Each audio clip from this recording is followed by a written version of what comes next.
All right guys, in today's video I'm going to be shooting out the Engl Ironball, the Friedman Pink Taco, and the PRS MT15. Let's get started.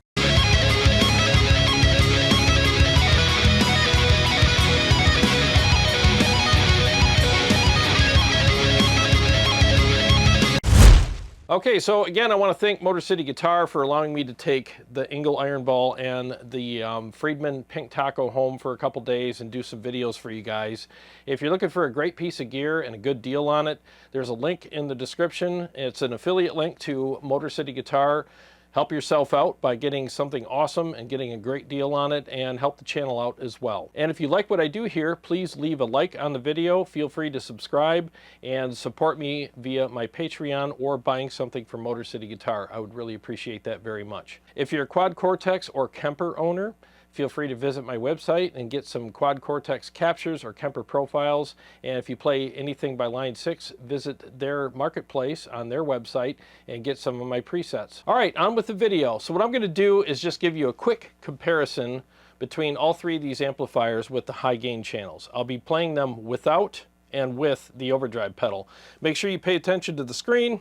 If you see the overdrive pedal on the screen, that means I'm using it. If you don't, that means I'm not. And when I'm using the PRS MT15, you will see that here. And for the other amps, just pay attention to the table next to me. I'll be playing whatever amp is on the table.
All right, so basically here are my thoughts after doing this shootout. I found that the Engl Ironball was probably the most aggressive out of the three, but a very, very close second would be the MT15.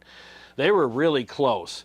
Now, the biggest sounding amplifier was easily the MT15. I mean, it's got the 6L6s, so it's just a bigger sound. It sounded like a 50 watt competing against a couple of lower watt amplifiers. I mean, it really did. It had a lot more low end, a lot more fullness, and I just think the feel was a little better on the MT15 as well. Now that said, the other amplifiers competed pretty well with it, but if I have to pick a winner when it comes to a bigger, fuller sounding amplifier, easily the MT15 would win that. Now, as far as which one was the tightest without the overdrive, I'd say probably the Engl Ironball would be the tightest out of the three. And secondly would be the Friedman Pink Taco, and very close third would be the MT15. Now, the MT15 is not a loose amp, but just between these three, it was probably the least tightest. But the thing is I boost all my amps, so I don't really care about what they sound like without a boost, because as soon as I boost it, all I care about is like how well does it take the boost, and is there enough low end left over to still sound huge.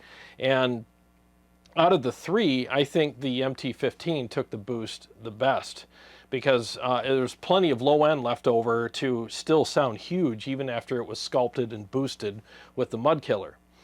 Now that said, all three amplifiers definitely took the boost very well, and I think all of them benefited from it, but I would say the one that sounded the best to my taste anyways with the boost would be the MT15. It also felt the best as well, because again, it just had that bigger sound and that better low end, and I felt like I was playing with a little more authority when I played through that amp.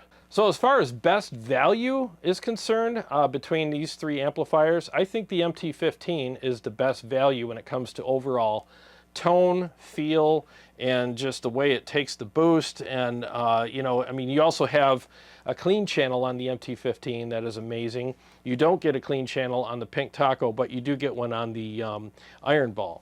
And the MT15, I just think, is still to this day, pound for pound, one of the best, you know, lunchbox amps out there. I just think it's amazing. You know, I mean, yeah, it's got its quirks. It could be a little noisy with that hum, you know, but I guess there's some fixes for that. But for the most part, if I was at a store right now trying to choose between these three amps, I would most likely walk out with the MT15.